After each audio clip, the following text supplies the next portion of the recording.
ఫిబ్రవరి 23 India అటు పాకిస్తాన్కి ఇద్దరు కూడా ఒక బిగ్ డే అనుకోవచ్చు. యాక్చువల్గా క్రికెట్ ప్రపంచం మొత్తానికి బిగ్ డే అనుకోవచ్చు, ఎందుకంటే ఈగర్గా వెయిట్ చేస్తుంటారు. ఇండియా వర్సెస్ పాకిస్తాన్ మ్యాచ్ జరగబోతుంది. ఎవరో గెలిచే అవకాశం ఉంది. ఫైట్ ఎలా ఉండబోతుంది? ఫైట్ అయితే ఎప్పుడైనా ఇండియా పాకిస్తాన్ అంటే లైక్ ఏమని అంటారు, ఇండియా ఆడితే పాకిస్తాన్ మీదనే ఆడాలి, బంగ్లాదేశ్తో ఆడితే ఏమంటే బొంగు అన్నట్టు. లైక్ పాకిస్తాన్ వాళ్ళతోనే ఆడుతుందంటే వాళ్ళ వికెట్లు పోతున్నప్పుడైనా ఇంకా ఏందనంటే మా విరాట్ కోహ్లీ వాళ్ళ మీద ఆడుతుందంటే ప్రతి ఒక్కడు ఏమనుకుంటాడంటే అరే విరాట్ లాంటి బ్యాట్స్మెన్ మా పాకిస్తాన్లో లేడు అని చెప్పేసి అంత కృమిలిపోతారు వాళ్ళు. సో అట్లాంటి వాళ్ళకి లైక్ ఎప్పుడైనా సరే పాకిస్తాన్ మీద ఇండియా చేతే ఉంటుంది. సో కంపల్సరీ ఇండియానే గెలుస్తా అన్న. సో ఇండియా లాంటి ఒక పెద్ద టీంని ఓడించాలంటే పెద్ద పెద్ద ఆస్ట్రేలియా టీం వల్లనే కాదు, అట్లాంటిది పాకిస్తాన్ వాళ్ళతో ఏమవుతుంది చెప్పు. ఉరికిచ్చి కొట్టినట్టు లైక్ ఒక్కొక్క బాల్ని స్టేడియం అవతల కొట్టడానికి హిట్ మ్యాన్ ఉండు, లైక్ కోహ్లీ ఉన్నాడు. సో ఏ విధంగా చూసుకున్నా సరే లైక్ February 23 అనేది ఒక బిగ్ డే, ఒక మ్యాచ్ డే కాబట్టి సో ఈగర్లీ వెయిట్ చేస్తున్నాం అన్న ఆ రోజుకి. ఎందుకనంటే ఇప్పుడు షామీ వచ్చాడు, ఎట్లా చూసుకున్నా సరే ఇంకా ఆయన స్పీడ్ బౌలింగ్కి పాకిస్తాన్ ఒక్కరు కూడా ఆడలేరు. లైక్ ఒక స్పీడ్ బౌలింగ్ అంటే పాకిస్తాన్లో అందరు భయపడతారు కాబట్టి లైక్ షామీయే పెద్ద టార్గెట్ అని చెప్పేసి అనుకోవచ్చు. సో ఎంత టార్గెట్ ఇచ్చినా సరే లైక్ ఒక సులువుగా లైక్ ఏమంటారు ఒక 10-20 రన్స్ కొడితే టార్గెట్ అయిపోతుంది అన్నట్టు అంటే రోహిత్ విరాట్ కోహ్లీ ఇద్దరు కలిసి లైక్ ఇరగదీస్తారు. లైక్ వాళ్ళకు కూడా అనిపిస్తుంది మన వాళ్ళు ఇట్లా బ్యాటింగ్ చేస్తుంటే లైక్ పాకిస్తాన్ వాళ్ళకి అనిపిస్తుంది, పాకిస్తాన్ గడ్డపైన ఎవరెవరు ఉన్నారో వాళ్ళకి అనిపిస్తుంది. ఎలా అరే పుడితే ఇండియా గడ్డపైన ఉట్టాల్సిందిరా మనం, లైక్ తప్పు చేసినాం అన్నట్టు లైక్ అట్లాంటి ఫీల్ వస్తుంది. సో ఎప్పుడైనా సరే ఒక విరాట్ కోహ్లీ లైక్ స్టేడియంకి ఎంటర్ అవుతున్నా సరే బ్యాట్స్మెన్గా ఒక క్రీజ్కి వచ్చినా సరే లైక్ పాకిస్తాన్ వాళ్ళు కూడా అరుస్తారా అంటే మనోడిని టాలెంట్ మనోడికి ఉన్న ఫ్యాన్ బేస్ అట్లాంటిది. సో ఇంతకుముందు మనం చూసుకున్నాం జమ్మూ కాశ్మీర్ పాకిస్తాన్కి ఇస్తారా లేకపోతే ఇండియాకి ఇస్తారా అని చెప్పి ఎట్లనంటే మీరు ఒక జమ్మూ కాశ్మీర్ తీసేసుకోండి మాకు విరాట్ కోహ్లీని ఇచ్చేయండి అని చెప్పేసి ఇట్లాంటి పెద్ద మాటలు కూడా మాట్లాడారు. సో ప్రతి ఒక్కరికి నేను చెప్పేది ఏంటంటే లైక్ పాకిస్తాన్లో ఎవరెవరో వాళ్ళందరికీ చెప్పాల్సిందేనంటే లైక్ ఇండియా పైన పాకిస్తాన్ గెలవడం అంటే అది కలలో జరగదు, అది నిజంగా కూడా జరగదు. ఎందుకనంటే విరాట్ కోహ్లీ ఉన్నంత వారికి లైక్ ఇండియాని కొట్టేటోడే లేడు అని చెప్పేసి ఒక విరాట్ అభిమానిగా నేను చెప్తా. ఇంకా రీసెంట్లీ చూసుకుంటే మన రోహిత్ శర్మ కూడా సెంచరీ కొట్టిండు. సో ఆ సెంచరీ మీద కూడా లైక్ పాకిస్తాన్కి ఇంకో దెబ్బ కూడా పడతా అని చెప్పేసి అనుకుంటా. ఎందుకనంటే ఒక 20-30లకు రోహిత్ శర్మ వచ్చిందనంటే అది కంపల్సరీ సెంచరీగా మారిపోతుంది. సో ఆయన సెంచరీ కొట్టిందంటే విరాట్ కోహ్లీ వచ్చి ఫాస్ట్గా ఆడేస్తారు. ఇంకా చాలామంది పంత్ అయినా సరే ఎవరైనా ఉన్నారు లైక్ అందరూ అయితే లైక్ బ్యాటింగ్ చూసుకున్నా బౌలింగ్ చూసుకున్నా అట్లా ఆల్రౌండర్ లైక్ హార్దిక్ పాండ్యా లాంటి వాళ్ళని చూసుకున్నా లైక్ స్టేడియం మొత్తం మన ఇండియా అని చెప్పి దద్దరిల్లిపోతా అన్న. బుమ్రా లేకపోతే మనకు లోటు అనుకోవచ్చా? లోటే అన్న, కాకపోతే ఆయన ప్లేస్లో షమీ వచ్చింది కాబట్టి లైక్ ఆ లోటు అనేది కనిపించదని అనుకుంటున్నా.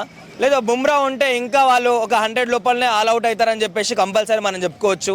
సో బుమ్రా లేనిది చాలా లైక్ అస్పర్ధకి గురవుతుంది అన్న. ఒకవేళ ఉంటే మాత్రం 100 లోపల ఈ పాకిస్తాన్ వాళ్ళు అందరినీ అవుట్ చేస్తారు.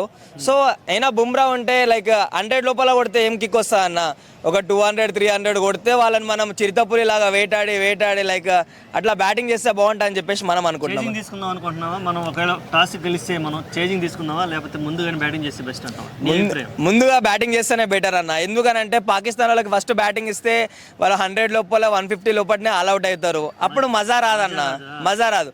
అట్లాంటిది మన విరాట్ కోహ్లీ అయినా రోహిత్ శర్మ అయినా సరే లేకపోతే మీరా ఆల్రౌండర్స్ ఎవరైనా సరే వాళ్ళు బ్యాటింగ్ చేయడానికి కొంచెం లైక్ వాళ్ళకు ఛాన్సెస్ ఉంటుంది కాబట్టి ఎలా చూసుకున్నా సరే ఫస్ట్ బ్యాటింగ్ చేస్తేనే బాగుంటుంది.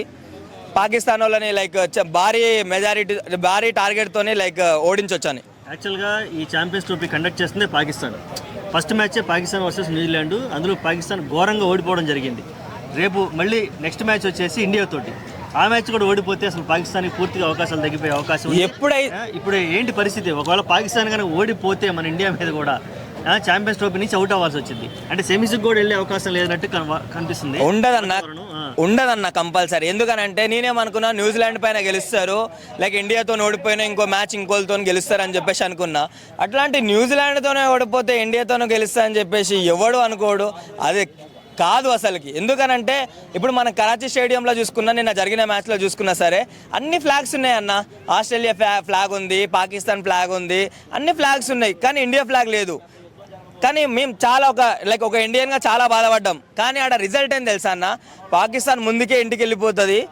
దుబాయ్లో ఫైనల్ జరుగుతుంది కాబట్టి ఇండియానే కప్పు కొడుతుంది కాబట్టి కప్పు కొట్టే టీంకి ఫ్లాగ్ ఎందుకు అని చెప్పేసి మాకు అనిపించింది అన్న. ఓకే, ఇప్పుడు నెక్స్ట్ పాకిస్తాన్తో జరగబోయే మ్యాచ్లో గత ఐసీసీ మన జరిగిన వరల్డ్ కప్లో రోహిత్ శర్మ 6-7 సిక్స్లు కొట్టాడు ఆ రోజు. ఈసారి పర్ఫార్మెన్స్ కూడా ఎక్స్పెక్ట్ చేయొచ్చు అంట రోహిత్ శర్మ నుంచి? కంపల్సరీ ఎక్స్పెక్ట్ చేయొచ్చు, కంపల్సరీ అన్న. మెయిన్గా చూసుకుంటే ఓపెనర్గా రోహిత్ శర్మ దద్దరిల్లిపిస్తాడు. ఎందుకనంటే ఒక్కసారి అది బ్యాట్కి తాకితే కరెక్ట్ అది అవుట్ ఆఫ్ స్టేడియం అని చెప్పొచ్చు. నేను అదే చెప్తున్నాను, ఒక 20-30 రన్స్ చేసిన అనుకో మన రోహిత్ శర్మ, నాకు తెలిసి ఒక 10-15 సిక్స్లు కూడా రావచ్చు అట్లాంటి బ్యాట్తోనే. అంత ఎక్స్పీరియన్స్ ఉన్న బ్యాట్స్మెన్. ఒకవేళ ఆయన స్కోర్ చేయలేకపోయినా సరే నెక్స్ట్ ఉంది మా కింగ్ కోహ్లీ, ఏ మాత్రం తగ్గేదేలే అనుకుంటా స్కోర్ చేస్తాడు. సో పాకిస్తాన్కి అమ్మ మొగుడు కూడా ఉండాలంటే అది కంపల్సరీ విరాట్ భాయ్ అని చెప్పేసి మనం చెప్పొచ్చు. కంపల్సరీ వీళ్ళిద్దరి దగ్గర నుంచి మనం ఒక సెంచరీ మాత్రం కంపల్సరీ చూడొచ్చు అన్న. ఓకే, ఫైనల్గా ఒక క్వశ్చన్ సింపుల్గా, పాకిస్తాన్ కనుక ఇప్పుడున్న సిచ్యువేషన్లో కంబ్యాక్ ఇవ్వాలంటే ఎవరు రాణించాలి? బాబర్ ఆజమా, రిజ్వానా, లేదంటే ఎటు ఫఖర్ జమాన్ బయటికి వెళ్ళిపోయాడు, ఇంకా వాళ్ళు ఎలా కంబ్యాక్ ఇవ్వచ్చు అంటారు? కంపల్సరీ షహీన్ అఫ్రిది, ఇంకోడు మన బాబర్ ఆజం, మొహమ్మద్ రిజ్వాన్, వీళ్ళు ముగ్గురు ఆడితే కంబ్యాక్ ఇవ్వచ్చు. కానీ ఎంత కంబ్యాక్ ఇచ్చినా ఏమి ఇచ్చినా సరే ఇండియాతో అంటే మామూలుగా ఉండదు. ఒక జింక పిల్ల పోయి ఒక పులితో పోరాడినట్టు ఉంటుంది. సో ఏ విధంగా, ఎందుకన్నా మొన్న ఏదేదో T20 వరల్డ్ కప్లో కూడా మనం చూసినాము, అందరినీ ఆల్అౌట్ చేశారు. ఒక విరాట్ భాయ్ చూసి చెప్పించిండు ఒక 8 బాల్స్లో 32 రన్స్ అట్లా కొట్టడం అని అంటే అది ఇంపాసిబుల్. అట్లా అంటే అట్లా కొట్టిండనంటే ఎంత వీక్ టీమో పాకిస్తాన్ మనం ఇక్కడ చూడొచ్చు. కానీ ఎప్పుడు ఒకరిని తక్కువ అంచనా వేయొద్దు. కానీ మనం చెప్పేదంటే ఇండియాతో గెలవడం అయితే అది ఇంపాసిబుల్. ఎప్పుడైతే మన రోహిత్ శర్మ, విరాట్ కోహ్లీ ఉండరో వాళ్ళ దాంట్లో గెలవడం అయితే ఇంకా మీరేమంటారు గాల్లో దీపం పెట్టి ఆరిపోవద్దు అన్నట్టు చూస్తే ఎట్లా ఉంటుందో సేమ్ అట్లా ఉంటుంది అన్న. ఓకే, ఫైనల్గా ఐసీసీ ఛాంపియన్స్ ట్రోఫీ ఎవరు అందుకోబోతున్నారు? కంపల్సరీ ఇండియా అన్న. నాకైతే పాకిస్తాన్తోనే ఆడొద్దు అని కూడా అట్లా ఉంది. ఎట్లా అంటే ఇండియా ఆస్ట్రేలియా ఆడితే చూడాలని ఉంది. ఎందుకనంటే ఆల్రెడీ మన ఓడిఐ వరల్డ్ కప్లో దెబ్బ పడింది కాబట్టి వాళ్ళ మీద రివెంజ్ తీసే దాంట్లో మన ఇండియా కన్నా బెస్ట్ టీం ఏది లేదు. సో కంపల్సరీ ఆ రివెంజ్ మాత్రం వస్తే లాస్ట్కి వీళ్ళిద్దరు ఆడితే మాత్రం కంపల్సరీ ఇండియాదన్న cup. Okay, final Australia versus India కావాలనుకుంటున్నాం. అంతే అన్న, ఆస్ట్రేలియాని ఓడించి ఇండియా కప్పు కొట్టాలనుకుంటున్నాం. అంతే అన్న. ఎందుకనంటే చాలామంది ఓడిఐ వరల్డ్ కప్ వచ్చినా సరే కొంతమంది ఆస్ట్రేలియా టీం వాళ్ళు కాళ్ళ దగ్గర పెట్టుకోవడం ఇట్లాంటివన్నీ చేసి వాళ్ళకి దాని ప్రాముఖ్యత తెలియదు. ఏదో ట్రావిస్ హెడ్ ఏదో ఎడ్డుగుడ్లో గెలిపించిండు అంతేగాని ఈసారి దమ్ముంటే ఆస్ట్రేలియా టీంకి ఒక్కసారి ఇండియా మీద ఇప్పుడు గెలవమని చెప్పాడు అన్న. అది ఇంపాసిబుల్. రివెంజ్ అంటే ఎట్లుంటుందో ఏమంటారో దెబ్బ అనేది ఎట్లుంటుందో మన వాళ్ళు చూపిస్తారు టీమిండియా.